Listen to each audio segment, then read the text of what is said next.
환영합니다. 좋아요, 구독, 알림 설정까지.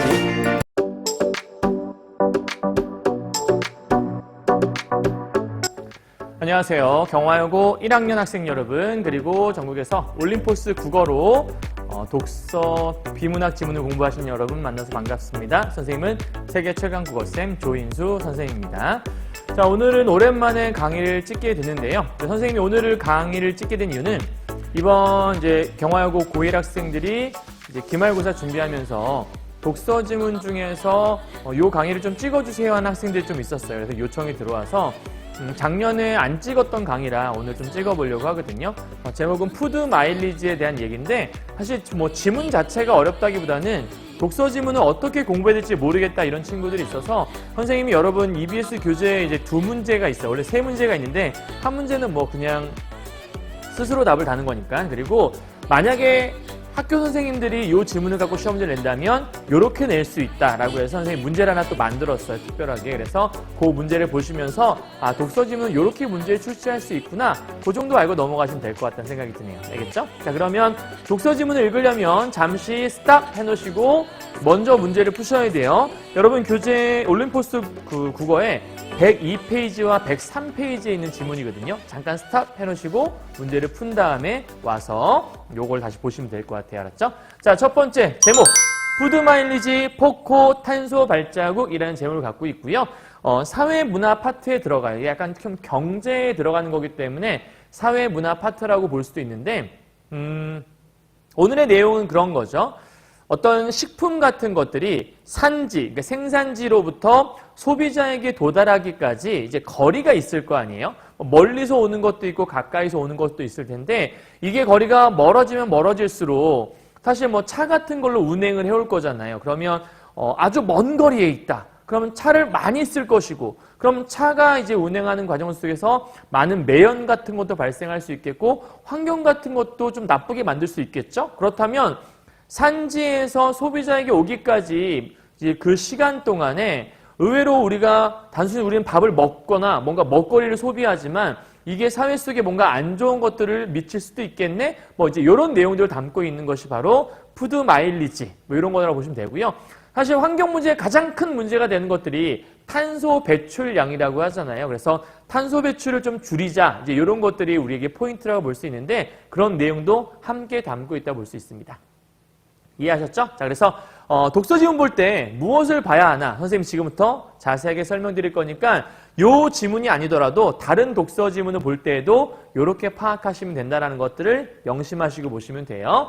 자, 오늘 첫 번째 지문 푸드 마일리지 포코 탄소 발자국. 보통 이제 독서 지문 문제를 풀 때에는 여러분 이렇게 내용이 제목이 적혀 있지 않을 거예요. 그러면 어떻게 하는 게 좋으냐? 우선은 글을 보기 전에 먼저 문제부터 확인하셔야 돼요. 자, 그런데 먼저 여러분한테 정보를 하나 드릴 거예요. 자, 첫 번째, 윗글에서 언급하지 않은 것은 이게 1번 문제예요, 여러분. 언급하지 않은 것은 무엇입니까? 그러면 본문 먼저 보고 문제를 푸시면 어떤 문제가 발생하냐면 내가 문제에서 뭘 물어보지도 않는데 그냥 글을 읽는 거죠. 그리고 읽은 다음에 문제 가서 뭐야 이런 거 물어봤었어? 어디 나와 있지? 푸드 마일리지가 어디 있었어? 다시 본문 돌아가요. 그럼 이제 시간이 더 오래 소비될 수 있는 거죠. 그렇기 때문에 독서 지문 같은 경우에 먼저 문제를 읽고 요거에 맞춰서 글을 읽으시는 거예요. 그러면 1번 문제에 먼저 언급하지 않는 것, 그렇다면 5개 중에서 4개는 본문에 있지만 1개는 없다는 얘기잖아요. 그럼 적어도 4개는 본문에 있겠네요. 자, 이럴 때 중요한 건 핵심 어를 간단하게 체크를 해놓고 들어가는 거예요. 선생님은 이렇게 표시를 해봤어요. 1번 푸드 마일리지 1개. 그러면 푸드 마일리지에 표시만 하면 돼요. 푸드 마일리지. 그럼 본문을 읽다가 푸드 마일리지에 대한 얘기가 나왔다. 그럼 그 본문 읽고 나서 얼른 와갖고 한계점이 있는 건가 체크해 보시면 되겠죠. 다음 두 번째, 탄소 발자국을 표시하는 방법. 그럼 탄소 발자국? 그게 뭐지? 지금은 모르겠지만 체크만 해놓으시고 탄소 발자국 나오면 거기에서 표시 방법이 있는지만 확인해 보시면 돼요. 이해하셨나요? 다음 세 번째, 포코 값을 해석할 때 유의점. 마찬가지겠죠? 포코 값. 네 번째, 푸드 마일리지와 포코의 차이점. 그렇다면 푸드 마일리지와 포코 두 개를 비교한 게 있나? 그거 찾아봐야 되고. 다섯 번째, 탄소 발자국이 등장. 그러면 오늘의 키워드 핵심어는 3가지가 있어요. 그죠? 첫 번째, 푸드 마일리지. 두 번째, 포코 값. 세 번째, 탄소 발자국. 요 세 가지 용어가 나올 때마다 얼른 와서 하나씩 지워가시면 돼요. 본문 다 읽고 이 문제를 푸는 것이 아니라 본문 읽은 다음에 바로 이 문제를 하나씩 지워가시면 된다는 거죠. 이해하셨죠? 자, 2번 문제는 보기를 활용한 문제라서 사실 보기는 문학 문제 같은 경우에는 보기를 읽고 지문을 읽는 거지만 독서 같은 경우에는 보기를 읽어봤자 보기를 잘 몰라요. 그러니까 보기는 독서 문제에서 맨 마지막에 문제 푸신다 생각하면 됩니다. 아시겠죠? 자, 이제 여러분이 글을 읽었을 거라고 가정하고요. 이 글을 읽을 때 선생님이 포인트를 잡아줄 거예요. 다 읽었을 때 선생님이 지금 말한 요 포인트가 머릿속에 있어야 합니다. 그래서 요 5가지인데요. 생산자와 소비자의 거리로 인한 문제점. 그러니까 여러분이 글을 다 읽었을 때 1번에 대해서 말을 할 수 있으면 내가 글을 잘 파악했구나. 2번, 푸드 마일리지의 개념과 한계. 그다음 3번째, 포코의 개념과 한계. 그러면 지금 푸드 마일리지 포코의 개념과 한계를 설명한 부분이 있나 보구나. 내가 대답할 수 있나? 이걸 보시면 되는 거예요. 외워서 얘기하는 게 아니라 본문에서 말할 수 있으면 돼요. 그다음 4번째, 푸드 마일리지와 포코를 대조한 부분이 어딘가 있어요. 5번째, 탄소 발자국의 개념과 표시 방법에 대한 것들이 있습니다. 이해하셨나요? 자, 본문을 제대로 읽었다면 이 5가지에 대해서 여러분이 지금 답변할 수 있어야 합니다. 무슨 얘기 이해하셨죠? 자, 여러분이 시험 공부하는 거니까 실제 만약에 모의고사를 준비하거나 아니면 수능을 준비한다면 이런 것들을 짚어드리지 않겠지만 시험 공부를 하는 거니까 시험 공부할 때 이 본문에서 물어볼 수 있는 것들은 요 5가지에 대해서 물어볼 수 있겠구나. 그것만 체크하시면 되는 거예요. 자, 독서 지문 공부할 때 좋은 방법 하나 보세요. 일단 단락별로 단락 번호를 붙이시는 게 좋아요. 우리 글은 총 4개의 단락으로 되어 있을 거예요. 그래서 1번, 2번, 3번, 4번을 붙여보시고요. 선생님이 길게 강의할 게 아니라 아주 짧게 강의할 거기 때문에 간단하게 읽어가면서 필요한 것들만 메모를 할 거예요. 여러분도 공부할 때는 오른쪽 빈칸에다가 메모를 해가시면서 이 글이 전체가 어떤 흐름으로 되어 있는가만 잘 파악하시면 되는 겁니다. 아시겠죠? 자, 준비됐으면 펜을 드시고 같이 따라오시면 됩니다. 아직 안 읽었으면 잠깐 스탑 읽고 오셔야 돼요. 자, 1번. 푸드 마일리지는 먹을거리를 산지에서 우리의 식탁까지 이동하는 거리가 길면 길수록. 여러분 잘 보세요. 푸드 마일리지는 자, 이렇게 의미 단위로 끊어 읽으면 좀 더 파악하기 쉽습니다. 푸드 마일리지는 먹을거리를 산지에서 우리의 식탁까지 이동하는 거리가 길면 길수록 지구에 더 많은 해악을 끼칠 수 있다는 문제의식을 담은 개념이다. 이렇게 읽으면 푸드 마일리지는 문제의식을 담은 개념이구나. 어떤 문제의식이지? 산지에서 식탁까지 이동하는 거리가 길수록 문제가 있다. 이런 얘기잖아요. 자, 그러면 먼저 보통 우리가 이렇게 비문학글에서 독서글에서 따옴표를 주는 경우는 왜 주는 거죠? 따옴표를 안 주면 집중이 안 되잖아요. 그러니까 지금 이 글을 쓴 집필자가 이 필자가 여기에 집중해! 라고 주는 게 따옴표라는 거예요. 그러면 첫 번째 오늘의 키워드는 무엇이냐? 푸드 마일리지라는 게 포인트고 자 이제부터 핵심어만 적으면서 정리할 겁니다. 그럼 푸드 마일리지 핵심어는 무엇이냐? 거리가 길수록 해악을 끼친다라는 거잖아요. 그러면 푸드 마일리지의 포인트 어디에서 어디까지? 산지에서 우리의 식탁까지요. 그죠? 이 식탁까지 이렇게 얘네들 아이고 판이 부러지네요. 나와라. 자 거리가 멀수록 좀 더 갈게요. 거리가 멀수록 해악이 커진다. 이제 이게 문제라는 거죠. 자, 선생님이 적을 때에는 모든 문장을 다 적지 않아요. 이게 보면서 여러분도 요게 키워드구나. 자, 오늘의 키워드는 거리가 길수록 해악이 커진다라는 거잖아요. 어디서 어디까지? 산지에서 식탁까지. 즉 생산해서 우리 밥상에 올라오기까지의 거리가 길면 길수록 아까 처음에 살짝 팁을 줬는데 운송하는 동안 많은 자동차의 매연도 발생할 수 있을 것이고 많은 연료를 쓸 수 있을 것이고 이런 거 있잖아요. 그래서 이런 것들이 개념이다. 이 개념의 고안자인 팀 랭 교수. 자, 이럴 경우에는 교수님이잖아요. 전문가예요. 그래서 독서 지문에서 문제 출제하는 포인트 중에 하나가 전개 방식을 물어볼 수 있는데 예를 들면 이런 거죠. 정의를 통해서 개념에 대한 정의를 통해 혹은 전문가의 의견을 인용하여 이런 게 나올 수 있어요. 그러면 전문가 나왔으니까 동그라미 쳐놓고요. 그럼 나중에 문제에서 전문가 물어오면 맞추면 되겠죠. 물론 우리 책에는 문제가 없어요. 하지만 학교 시험에서 출제할 때는 물어볼 수 있다는 거죠. 현대인과 선조들의 식생활을 비교하면서 현대인은 건강하지 못한 식생활. 그러면 팀랭 교수가 뭐라고 했냐면 현대인과 선조들을 비교했는데 현대인은 건강하지 못할 거래. 그럼 여기에 숨은 의미는 뭐냐면 선조들은 나도 뭐 할 수 있어? 건강할 수 있겠네? 라고 판단해 볼 수 있죠. 누구에 비해? 그러니까 완벽하게 건강하다 이건 모르겠지만 현대인에 비해서 선조들이 건강할 수 있겠구나. 요 정도는 추리해 볼 수 있는 거죠. 그러니까 문제에서 물어볼 수 있어요. 왜냐하면 보통 독서 지문에서 많이 물어보는 게 사실 확인 문제인데 본문에서는 현대인에 관한 얘기만 했지만 요 안에 숨은 의미는 선조들의 생활은 안 나와 있잖아. 이런 것도 여러분 추리할 수 있어야 되는 거거든요. 학교 시험 혹은 다른 선생님들이 요 지문을 갖고 이미 나와 있는 문제를 낼 수 없으니까 다른 문제를 만들 거 아니에요. 그럴 땐 이렇게 활용할 수 있다는 거죠. 가령 예를 들면 선조들은 현대인들에 비해 건강한 식생활을 가지고 있겠군. 이런 것들은 추리해 볼 수 있잖아요. 다음, 그는 현대인의 식생활의 문제점으로 식품을 생산할 때 농약과 화학약품 등의 과도한 사용. 그렇죠? 농약을 많이 사용하면 문제가 있는 거죠. 왜 농약을 많이 사용하는 거죠? 거리가 멀면 신선도를 유지해야 되니까 농약을 많이 써야 되는 거 아닌가? 그럼 우리 그 식품을 먹었을 때 우리 몸에 해로울 수 있잖아요. 또 식품 운송 과정에서 비롯되는 에너지 낭비, 온실가스 배출. 아까 막 자동차를 쓰게 되면 매연 나올 것이고 매연이 온실가스를 배출할 이런 거 얘기하는 거예요. 이런 문제를 지적하였다. 그리고 이들 문제는 모두 생산자와 소비자의 거리가 멀어졌기 때문에. 자, 오늘의 포인트는 뭐냐면 그러면 요 거리가 멀다? 요게 모든 문제의 근원이라는 거죠. 거리가 머니까 문제가 생기는구나. 그래서 이 푸드 마일리지가 아까 나왔다고 얘기했잖아요. 그럼 이제 1문단의 주제. 자, 여러분 독서 공부할 때 좋은 것 중에 하나. 그러니까 한 문단을 공부하고 나서 여러분 나름대로의 주제를 적어보는 거예요. 이건 여러분 해보셔야 돼요. 잠깐 먼저 해보시고 선생님이 이렇게 하나 딱 보여드리면 나도 그렇게 생각했는데 이런 것도 이제 체크해보면 되겠죠. 선생님이 잡은 포인트는 여기 있어요. 생산자와 소비자의 거리가 멀어져서 발생한 문제점. 그게 이제 이런 문제점들 얘기하는 거니까. 이 문제점 때문에 푸드 마일리지가 들어오게 된 거니까 선생님 이렇게 잡아본 거예요. 이렇게 문단별로 소지를 잡아볼 거예요. 자, 이 문단 가보죠. 그래서 그는 현대인의 색칠이 돼버리네요, 여러분.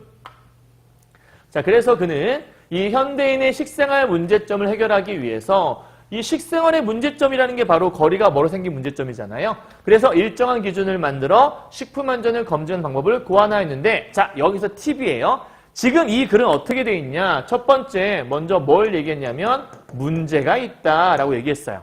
자, 독서글은요, 원인이 있으면 어딘가에 결과가 있고 문제가 있으면 해결책이 나오게 돼 있어요. 그래서 현재 문제를 제시했으니까 이거에 대한 해결책을 제시를 할 거예요. 자, 그것이 바로 푸드 마일리지다. 그렇다면 문제가 있어요? 이거에 대한 해결책이 무엇이 있을까? 바로 푸드 마일리지가 그것에 대한 해결책이다 라고 설명할 수 있는 거죠. 자, 얘는 해결책이에요. 문제가 나오고 해결책이 나왔네요. 자, 푸드 마일리지다. 푸드 마일리지의 기본 개념은 이동거리를 계산할 건데 식품의 운송 과정이 환경에 미치는 악영향을 가시적으로, 즉 이 운송 과정이라는 게 환경에 미치는 영향은 눈에 보이는 게 아니잖아요. 이거를 수치로 보여주는, 가시화시켜 놓은 것들이 바로 푸드 마일리지라는 거예요. 쉽게 말하면 이동거리가 멀면 멀수록 우리한테 해롭다면서요. 그 마일리지가 그 이동거리를 보여준다는 거죠. 어떻게 보여주는 거지? 식품이 얼마나 먼 거리를 이동했는가 관건인데 식품의 중량 곱하기 산지에서 이동한 거리. 푸드 마일리지라는 게 뭔가 봤더니 얘는 식품의 중량이라는 거 곱하기 산지까지 이동한 거리가 계산되어 있구나. 그러니까 지금 여기 이동거리가 써 있잖아요. 이동거리를 이렇게 계산해서 숫자로 볼 수 있는 거니까 푸드 마일리지가 커지면 그만큼 크다는 얘기는 요 식품이 이동하기까지 많은 문제가 있겠구나. 이걸 우리 눈으로 볼 수 있다는 거잖아요. 그 다음이요. 계산하여 수치를 표시한다. 그러니까 수치로 보여주니까 우리가 판단할 수 있어서 되도록 이 수치를 줄이려고 노력을 하는 거겠죠. 좋은 제도인 것 같은데? 근데 문제는 푸드 마일리지는 수치의 차이가 실제 얼마나 많은 에너지 낭비를 의미하는지 얼마만큼의 온실가스 배출량을 의미하는지를 구체적으로 알려주지 못해. 그러면 좋은 점이 있긴 한데 얘에 또 뭐가 있다는 얘기냐면 얘 한계가 있다는 거죠. 한계가 뭐냐면 구체적인 정보는 없다라고 설명을 하는 거네요. 그러니까 쉽게 말하면 이런 거죠. 중량과 이동거리만 곱했어. 얼마나 걸렸는지를. 그런데 저기서 여기까지 거리를 계산하긴 했는데 단순하게 거리만으로 계산할 수 있냐? 예를 들면 비행기로 슝 왔어. 그럼 엄청 빨리 왔을 거 아니에요? 그럼 그동안 자동차로 천천히 오는 것보다 매연이 적게 발생할 수도 있을 것이고 시간이 줄었으니까 더 괜찮은 거 아닌가? 그러니까 운송수단의 차이도 있을 수 있겠고 또 이동하기까지 또 많은 요건들이 있을 수 있잖아요. 그러니까 그런 것들을 자세하게 보여주지가 않은 거죠. 그 우리나라 길이 직선으로만 돼 있지 않잖아요. 그렇죠? 근데 이 거리를 직선 거리를 보는 건지 아니면 이렇게 꼬불꼬불 거리를 다 계산해 본 건지를 알 수가 없기 때문에 단순하게 거리만 딱 써버리면 이게 진짜 똑바로 표시가 된 건가? 그러니까 그 안에 숨어진 자세한 정보를 다 알려주는 건가? 애매모호하잖아. 그래서 요거에 대한 이것이 바로 요거다라고 얘기했으니까 이거는 우리가 개념을 얘기한 정의라고 볼 수 있겠고 요 밑에 들은 특징이겠고 마지막 그러나 이런 단점이 있다는 거니까 한계점이라고 볼 수 있겠네요. 그래서 선생님은 이렇게 푸드 마일리지의 개념과 특징 한계점이라고 썼어요. 자, 그러면 또다시 한계가 발생했네요. 한계는 문제점인 거잖아요. 그러면 뭐도 있어야 돼요? 다시 이 한계점에 대한 해결책이 나와야겠죠. 가봅시다. 3번이에요. 3문단. 일본의 환경단체 대지를 지키는 모임이 제시한 포코. 방금 봐요, 여러분. 푸드 마일리지 얘기한 다음에 이제 포코 얘기를 해요. 그럼 푸드 마일리지가 하나 끝난 거잖아요. 근데 우리 아까 문제에서 1번에 푸드 마일리지 나왔잖아요. 그럼 푸드 마일리지 문제를 해결할 수 있으면 하고 넘어가는 거죠. 1번에 1번. 푸드 마일리지 한계? 한계 여기 써있다. 오케이. 그럼 1번에 1번 지울 수 있는 거죠. 다음 또 푸드 마일리지 어디 있었지? 4번에 있었네. 푸드 마일리지. 근데 거기는 포코와의 차이점이야. 그러니까 지금은 문제 풀 수 없겠네. 이제 포코 갑시다. 포코는 이런 문제를 해결하고자 푸드 마일리지에서 한 걸음 나아간 개념이다. 그러면 포코는 나아간 개념이라고 뭐 해놨어요? 정의 해놨잖아요. 그죠? 자, 그러면 요 푸드 마일리지 한계를 다시 극복해낸 것이 뭐냐면 포코. 이제 여기다는 포코를 써야겠네요. 산지에서 식탁까지 거리가 멀어서 발생한 문제점이 있다. 이 문제점 어떻게 해결할까? 이동거리를 보여줄 수 있도록 가시화시킨 푸드 마일리지를 이용하면 된다. 근데 그 푸드 마일리지라는 것들은 수치만 보여주기 때문에 구체적인 정보가 없다. 그래서 이걸 해결하는 것이 바로 포코다. 자, 포코요. 푸드 마일리지 공식. 요거겠죠? 중량 곱하기 이동거리. 그거 곱하기 운송수단의 배출개수. 새롭게 들어간 게 운송수단의 요 배출개수가 들어갔어요. 그죠? 아까와의 차이점이죠. 배출개수 나누기 100. 요게 이거의 공식이래요. 그러면 포코라고 하는 건 뭐냐면 이 공식 그대로 가는 거니까 포코는 여기다 쓸까요? 중량 곱하기 이동거리 곱하기 배출개수가 들어가고 이것을 나누기 100을 했다. 그러니까 지금 얘와의 차이점은 일단 이동거리는 똑같은 것 같고 새롭게 지금 얘가 들어가 있다는 게 특징이라 볼 수 있겠네요. 다시 돌아와요. 자, 이것이다. 대표적인 운동수단이. 사실 이게 선생님도 글을 지금 가져오긴 했는데 운송수단이 맞지 않나 싶은 생각이 좀 들긴 하거든요. 근데 본문에는 이제 운동이라고 돼 있으니까 써놓게 했는데 내가 생각에는 아무래도 운송수단인 것 같은데. 자, 운송수단인 트럭과 배, 비행기의 배출 개수가 각각 다르네요. 자, 얘는 167이고 얘는 38이고 1510이야. 비행기가 제일 크네. 그렇다면 포코가 제일 크다는 건 이동거리가 동일하다고 봤을 때 배출 개수가 제일 큰 게 포코가 큰 거잖아요. 그럼 비행기가 제일 포코가 크겠네요. 다른 게 동일하다면. 그런 거 물어볼 수 있겠죠. 자, 이처럼 포코는 푸드 마일리지와 달리, 달리가 중요해요. 왜냐하면 항상 시험에서는 비교하는 걸 내거든요. 각 운송수단의 배출 개수를 고려한다. 아까 얘기했잖아요. 여기까지는 똑같아. 푸드 마일리지 공식은 똑같이 들어가고 배출 개수가 하나 더 들어온 거니까 그런 차이점이 있겠죠. 그럼 문제에서 뭘 물어볼 수 있냐? 푸드 마일리지는 배출 개수를 고려하지 않겠군. 오케이. 됐죠? 다음. 그러므로 포코를 산출할 때에는 단순히 식품이 이동한 거리만이 아니라 그러면 푸드 마일리지는 단순하게 식품이 이동한 거리만 이용하는구나. 왜냐하면 포코는 이런 것이 아니라고 했으니까 포코 말고 푸드 마일리지는 쟤만 이용하는 거겠죠. 자, 그리고 식품의 이동 과정에서 이용한 운송수단이 중요하다. 즉 운송수단이 무엇인지까지 고려한 것이 포코. 밑에 또한 푸드 마일리지는 산지와 소비자가 있는 곳의 직선거리. 푸드 마일리지의 이동거리라고 하는 건 뭐냐면 얘는 직선거리를 의미한대요. 정보가 다시 새롭게 나왔네. 그러니까 푸드마일리지 아까 우리 궁금했잖아. 저기 산지에서 식탁까지 거리를 어떻게 계산하지? 왜냐하면 길은 꼬불꼬불 길도 있을 것인데 어떻게 하나 봤더니 직선거리만 따지는 거였어.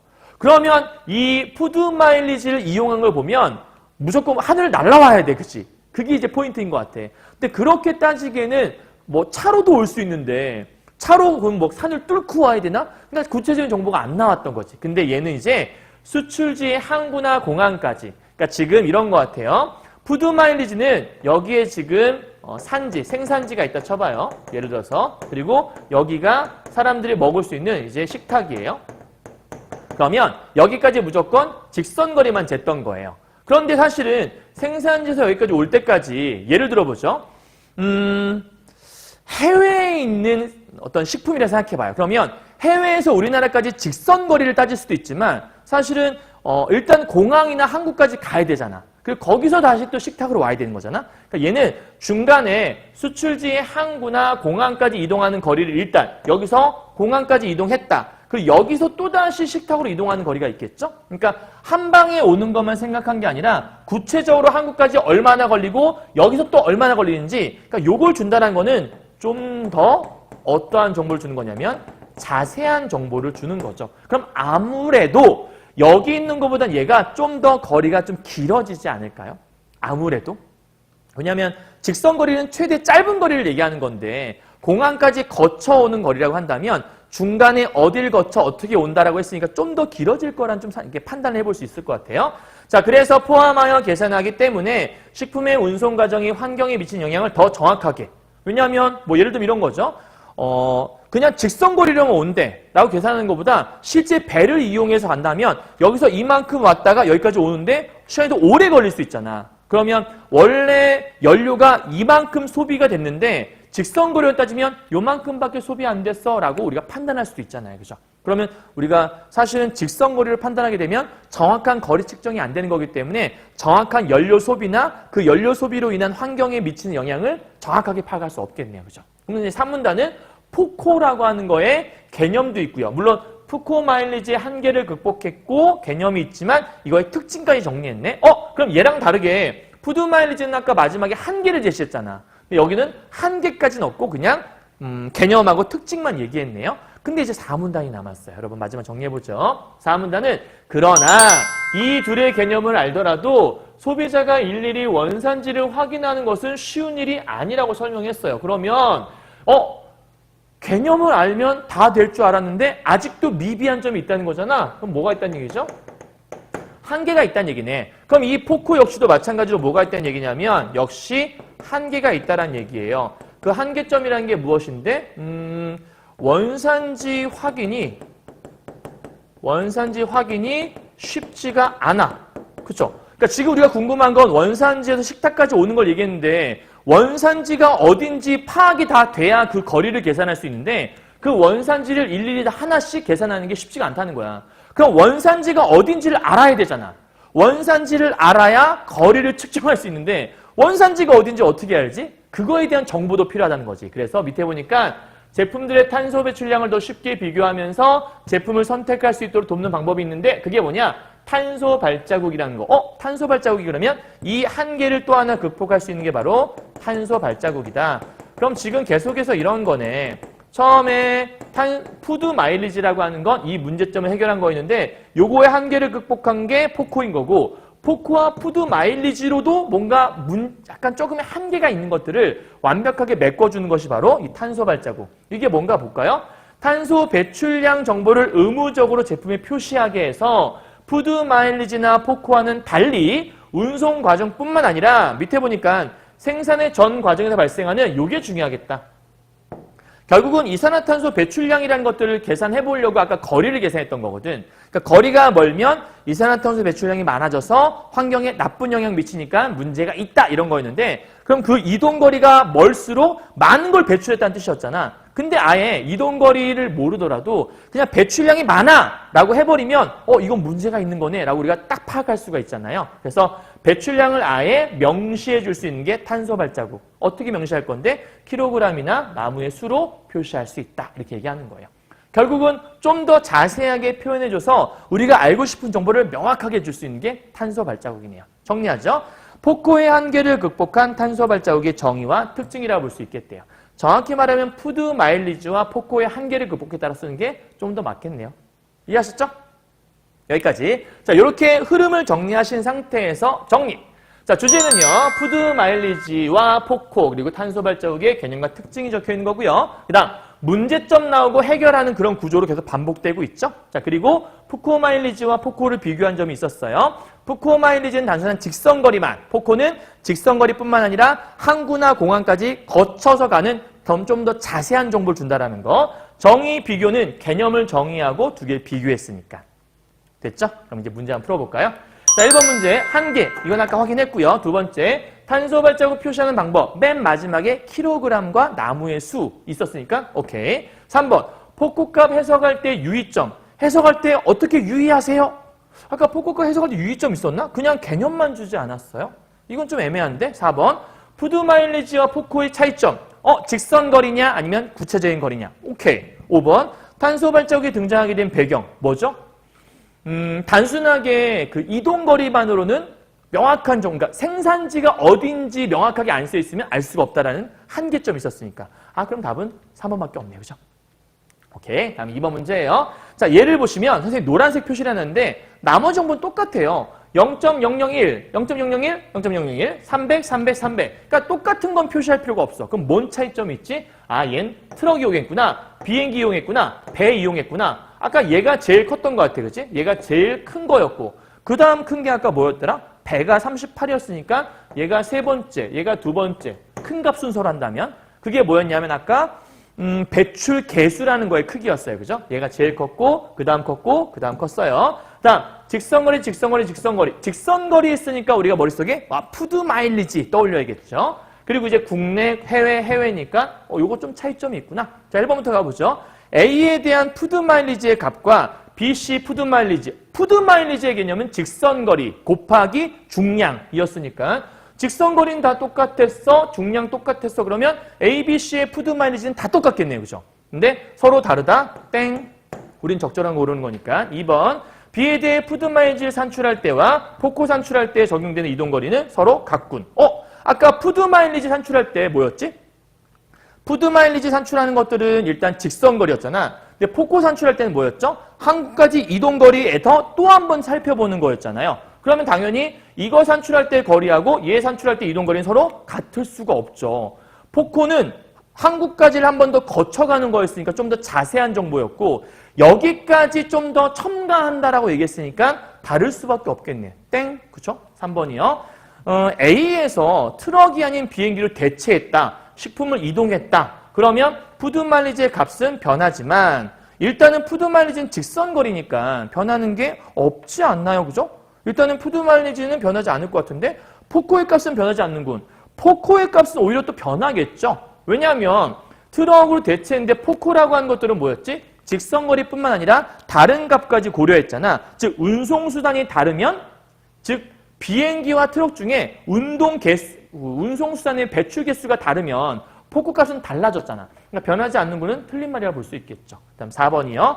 B와 C에서 산지로부터 공항이나 항구까지의 거리가 서로 같아. 그렇구나. 산지에서 공항과 항구까지 모두 트럭을 이용했다면 A와 C 이게 봐봐요, 여러분. 공항이나 항구까지 거리가 서로 같아요. 그럼 지금 공항이나 항구까지 거리를 계산하는 게 포코의 개념이었잖아요. 근데 산지에서 공항과 항구까지 모두 트럭을 이용했대. 그럼 지금 공항, 항구까지 트럭 이용해 갔어. 근데 B와 C에 대한 포코의 값이 서로 다르겠대. 왜 다르지? 분명히 지금 똑같이 트럭 이용했고 거리가 같은데 포코 값은 왜 다른 거죠? 자, 포코라고 하는 거 아까 뭐였죠? 산지에서 일단 항구까지 이동하는 여기까지 개수도 여기까지 거리도 포함시킨다고 했잖아요. 자, 근데 문제가 뭐냐면 항구에서 다시 우리 식탁까지 올라오는 요 거리도 있잖아. 이거 포함하는 건 맞겠어. 여기 거리가 지금 같다는 거잖아. 공항이나 항구까지의 거리 여기가 서로 같고 거기 공항이나 항구까지 모두 트럭 이용했어. 그러니까 여기까지는 모두 트럭 이용했고 여기까지 거리는 같으니까 여기까지는 같은 개념이 맞아. 그런데 그 항구에서 식탁까지 올 때 비행기를 이용할지 배를 이용할지 뭘 이용할지 모르잖아요. 그러니까 이 거리가 다를 수 있기 때문에 폭굴값이 다르겠군이란 말은 성립할 수 있다는 거죠. 그러니까 답은 4번이 될 수 있겠네요. 이해하셨죠? 자, 5번에 B에서 산지로부터 공항까지 거리가 C에서 산지로부터 항구까지 거리보다 멀다면 일단은 거리가 멀면 이동거리의 값이 B보다 C가 크겠대. 그럼 여러분 봐요. 일단 이동거리가 멀어지면 값이 커지는 건데 여기 보면 어디 갔지? C에서 산지로부터 항구까지 거리가 더 멀대. 그럼 C가 더 멀다는 얘기잖아. 아닌가? 맞아? 산지로부터 공항까지 거리가 C에서 여기보다 멀다면 그럼 이제 B에서의 거리가 C보다 멀다는 얘기니까 B가 좀 더 이동거리가 멀다는 얘기네. 그럼 이동거리가 멀면 폭구값은 커질 거 아니에요. 근데 여기 보니까 폭구 산출할 때 값이 B보다 C가 더 크다? 아니죠. B가 더 클 수밖에 없죠. 왜냐하면 B의 이동거리가 더 멀다고 했으니까. 그렇죠? 그러니까 답은 5번은 안 된다 볼 수 있을 거예요. 자, 여기까지가 여러분 책에 있는 문제고요. 선생님이 추가 문제 하나 냈는데 이게 뭐냐면 만약에 학교 선생님들이 문제를 출제한다면 뭘 낼 수 있을까 하는 고민을 한번 해봤어요. 왜냐하면 문제가 너무 간단하게 있어서. 그래서 학교 선생님들이 문제 출제한다면 독서 문제에 꼭 나올 만한 문제는 뭐가 있냐? 기본적으로 사실 확인 문제가 나올 수 있거든요. 그래서 이런 식의 문제를 선생님들이 출제할 수 있을 거예요. 자, 추가 문제를 생각하고 문제를 풀어봐요. 1번. 푸드마일리지는 식품의 운송 과정이 환경에 미치는 악영향을 가시적으로. 푸드마일리지는 아까 수치가 눈에 보이지 않으니까 가시화한 거다. 그러니까 이건 맞는 말이 될 수 있겠다. 그죠? 2번. 푸드마일리지나 포코는 생산의 전 과정에서 발생하는 이산화탄소의 배출량을 계산하지 않겠군. 아까 뭐라고 그랬더라? 푸드마일리지나 포코는 생산의 전 과정에 발생한 이것들을 보여주지 못해. 라고 아까 설명했었죠? 그게 어딨냐면 4문단에 뭐라고 쓰였었냐면 이렇게 써있죠. 잠깐 앞에 갔다 올게요, 여러분. 4문단에 가자. 자, 4문단에 이렇게 있었어요. 어디 갔더라? 여기 있다. 푸드마일리지나 포코와 달리 생산 전 과정에서 발생하는 이산화탄소 배출량을 계산한다. 누가요? 탄소 발자국이라고 하는 게. 그러면 얘와 달리 탄소 발자국은 얘를 계산한다고 했잖아? 그럼 이제 넘어갈게. 다시 한번 갔다 올게요. 자, 마지막 선생님이 냈던 마지막 문제예요. 생산의 전 과정에서 발생하는 이산화탄소의 배출량을 계산하는 것은 바로 여기 있는 탄소 발자국인 거죠. 그리고 푸드마일리지나 포코는 그걸 안 한다고 했잖아요. 그럼 맞는 말이 될 수 있겠네요. 그렇죠? 이해했어요? 다음 3번이요. 팀랭 교수의 의견에 따르면 선조들은 현대인에 비해 건강한 식생활을 가지고 있는 것을 볼 수 있겠군. 단정 지을 수는 없지만 그렇다고 볼 수 있겠네? 라는 건 얘기할 수 있는 거죠.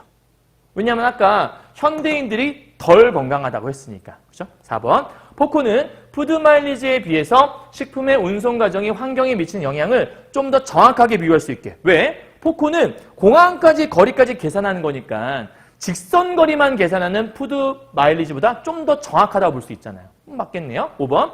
다른 조건이 동일하다면 운송 과정에서 비행기를 이용했을 때 트럭을 이용했을 때보다 포코가 작다. 아까 비행기가 트럭보다 좀 더 배출 개수가 컸잖아요. 그러면 크면 포코도 크겠죠. 그러니까 포코가 작다는 말은 땡! 그러니까 답은 5번이라고 볼 수 있겠네. 이렇게 문제를 출제할 수도 있는 거예요. 이해하셨어요? 자, 여러분 공부할 때 중요한 포인트가 있는데 선생님이 지금 해준 이런 방식들이 독서 공부를 할 때 늘 적용되는 방식인 거예요. 항상 1번 문제에 사실 확인 문제나 전개 방식을 묻는 문제들이 있을 거거든요. 그래서 본문을 꼼꼼하게 읽고 본문의 정보를 잘 머릿속에 담고 있어야 문제를 푸는데 어려움을 겪지 않을 수가 있을 거예요.